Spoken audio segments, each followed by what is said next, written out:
47th session, Unit 5, Electrical Instruments and Measurements.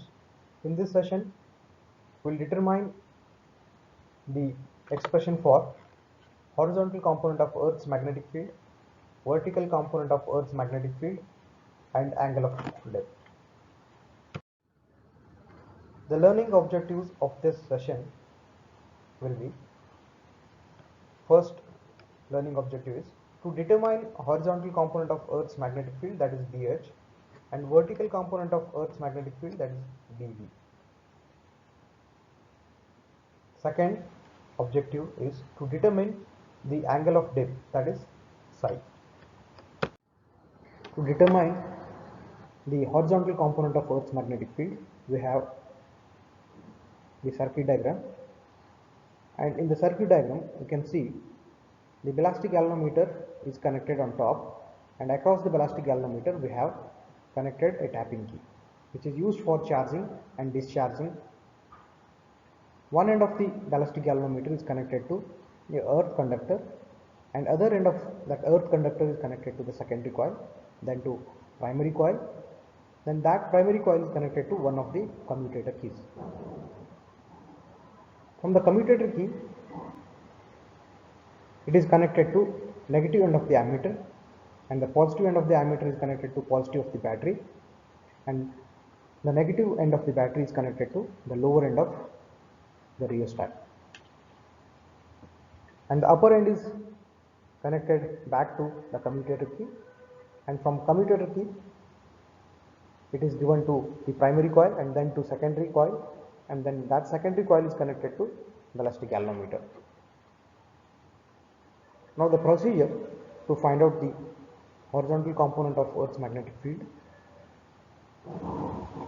Firstly, the coil is set with its axis of rotation vertical, and the plane of the coil is set to east-west direction, that is perpendicular to the magnetic meridian. Secondly, the coil is now rapidly rotated through 180 degrees by a spring key.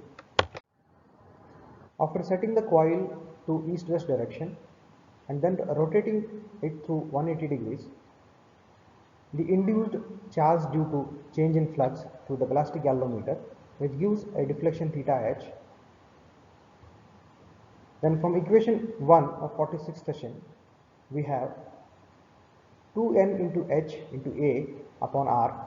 So in that expression only h is replaced by b. Here we have taken magnetic field as h, so in place of b I have written h.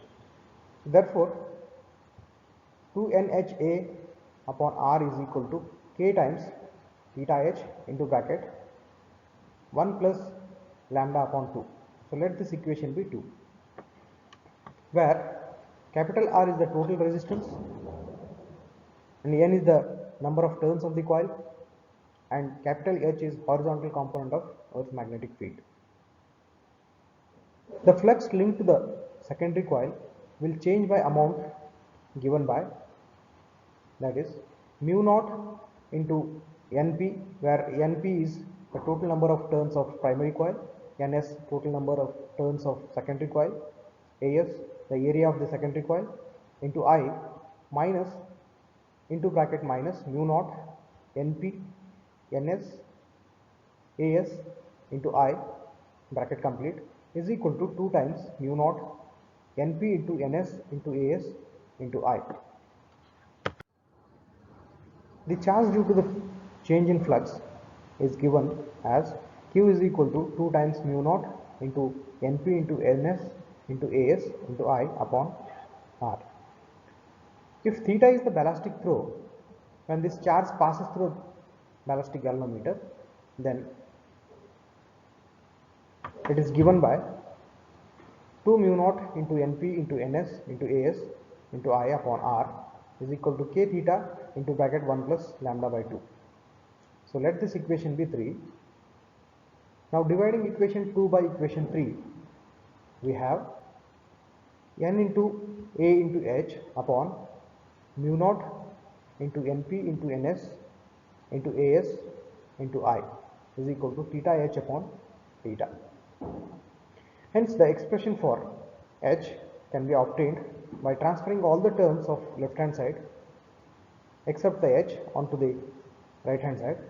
We have capital H is equal to mu naught into np into ns into as upon n into a into theta h upon theta.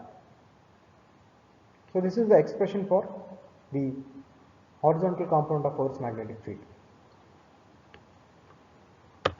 To determine the vertical component of Earth's magnetic field, we use the same circuit diagram, and the procedure for finding out the value of BV is: first the coil is adjusted so that its plane is horizontal, and then the coil is adjusted such that it can rotate about a horizontal axis in the magnetic meridian.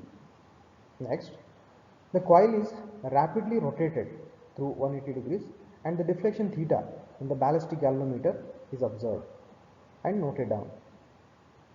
Now proceeding exactly as in the case of determination of BH, that is horizontal component of Earth's magnetic field, we obtain a relation for vertical component of Earth's magnetic field, that is BV. The expression for vertical component of Earth's magnetic field, that is BV is equal to V is equal to mu naught into Np, where Np is total number of turns of primary coil, into Ns, total number of turns of secondary coil, As, area of secondary coil, into I upon N into A into theta V upon theta, Weber per meter square. Let this equation be phi. Now the total intensity of Earth's magnetic field is calculated by the expression under root h square plus v square. By substituting the values of the horizontal component of Earth's magnetic field and vertical component of Earth's magnetic field, we have mu naught into Np into Ns into As into I upon N into A into 1 upon theta into under root theta h square plus theta v square, and this equation be equation number 6, and this equation 6 gives the total intensity of Earth's magnetic field. Now to determine the value of psi, that is angle of death, the values of BH and BV, that is horizontal component of Earth's magnetic field and vertical component of Earth's magnetic field, is used to calculate the value of psi, that is angle of death, and it is given by tan psi is equal to V upon H, and this can be obtained by dividing equation 5 by equation 4, that is tan psi is equal to V upon H, which gives theta V upon theta H, and this is called as psi or angle of death, and let this equation be 7. To find out the psi value, we need not calibrate the galvanometer, but calibration is required in the case of finding out the value of BH and BV. And the materials or the content of the presentation is taken from the book, that is Electricity and Magnetism, written by Dr. K.K. Tiwari.